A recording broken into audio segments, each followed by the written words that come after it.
Episode 13. Is a kafir really who you think it is? Welcome back. Today, I want to talk about one of the most misunderstood words in the entire Quran. A word that has shaped how many Muslims look at the rest of the world. A word that has been used throughout history to divide people. That word is kafir. Now, before you decide that you already know what it means, let me ask you a simple question.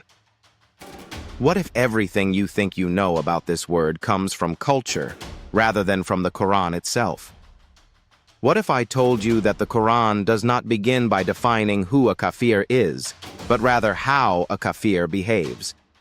And what if I told you that someone who calls himself Muslim can display behaviors that the Quran associates with kufr, while someone who has never called himself Muslim may not display any of those behaviors?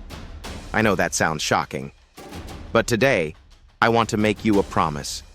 For the next few minutes, let's put aside everything we've inherited. No theology, no schools of thought, no scholars, no opinions.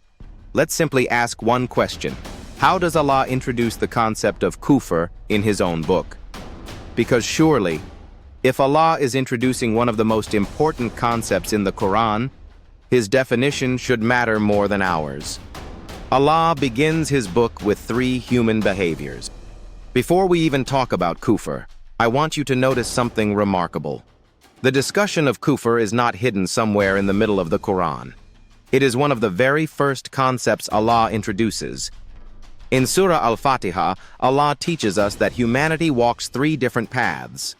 The straight path, the path of those who earned His anger, and the path of those who went astray. Then immediately, as Surah Al-Baqarah begins, Allah introduces 3 kinds of people who walk those paths. The Muttaqin, those who engage in kufr, and the Munafiqin. That alone should tell us that these are among the most important concepts in the Quran.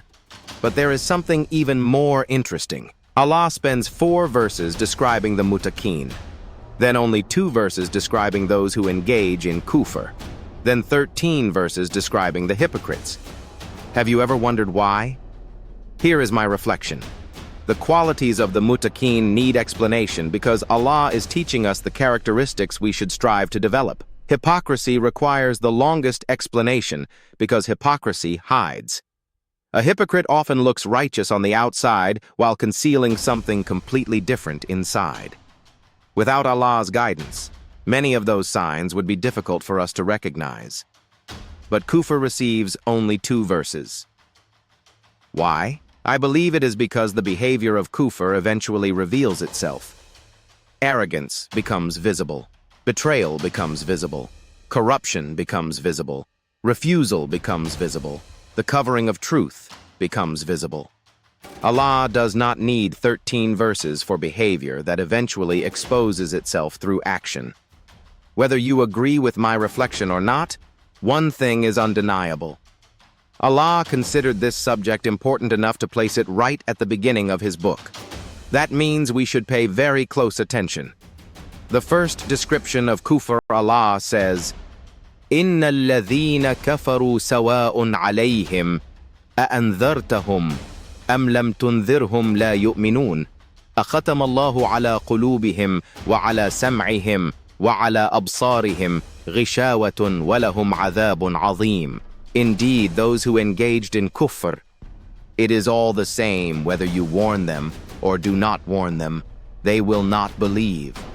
Allah has set a seal upon their hearts, upon their hearing, and over their eyes is a covering, and for them is a tremendous punishment. Surah Al-Baqarah 2, 6-7. Notice what Allah does not say. He does not begin by telling us what nation they belong to. He does not tell us their race. He does not tell us their language. He does not tell us what religion they inherited from their parents. Instead, He describes an attitude. These are people who have already decided. They no longer want to listen. Their problem is not a lack of evidence. Their problem is that they no longer want to examine the evidence. That is a completely different picture. The meaning of the word kufr. The Arabic root kafara literally means to cover. Imagine someone standing outside on a bright sunny day. He sees the truth. He understands it. He recognizes it. But accepting it would cost him something. His pride, his reputation, his wealth, his authority, his ego. So instead, he covers the truth, not because he cannot see it, but because he chooses not to live by it. That image appears throughout the Quran. Kufr is not simply the absence of information. It is the deliberate covering of truth after it has become clear. That is why Allah repeatedly connects kufr with arrogance, with corruption, with betrayal, with exploitation, and with opposition to what is right. Notice something. Those are all behaviors. Now let me ask you another question. Who is the first person in the Quran described as becoming one of the kafirin? Many people would probably answer Pharaoh. Others might say Abu Lahab, but the answer is neither. It is Iblis. Allah says, وَإِذْ قُلْنَا لِلْمَلَائِكَةِ اسْجُدُوا لِآدَمَ فَسَجَدُوا إِلَّا إِبْلِيسَ أَبَى وَاسْتَكْبَرَ وَكَانَ مِنَ الْكَافِرِينَ.